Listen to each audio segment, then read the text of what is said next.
Let's get over to Jared Blickery for a closer look at some of the gains that we're seeing at the open, Jared. Yeah, stocks are indeed ripping. We can see this across the board here. Small caps are actually up the most, up nearly 1%. Dow is in the rear, but it's still holding on to gains of about 54 basis points.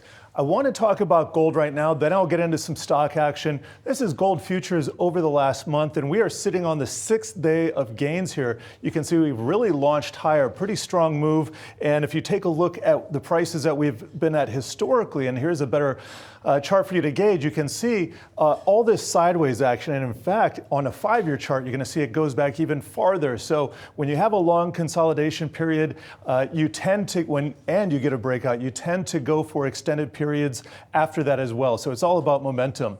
Now, here's the gold volatility index. Yes, there is a VIX of the gold. You can see rather low levels right now, but interestingly, gold tends to rise with volatility. So we actually want to see this move up and to support the move.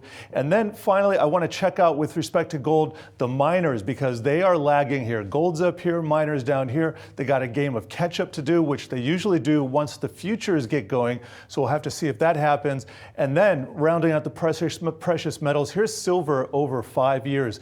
It is still stuck in its range. So it could very well break out, and it will eventually, but just not the time yet. Now, checking inside the market, interesting sector action. We have materials up the most. That's up 1%, followed by tech, industrials, communication services, and utilities. So looking like a pretty healthy mix. And for everybody worried about those mega caps, even Apple, all of them up today.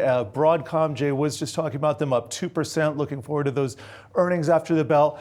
Now bigger than Tesla, and there's NVIDIA, another record high, up 2%, guys.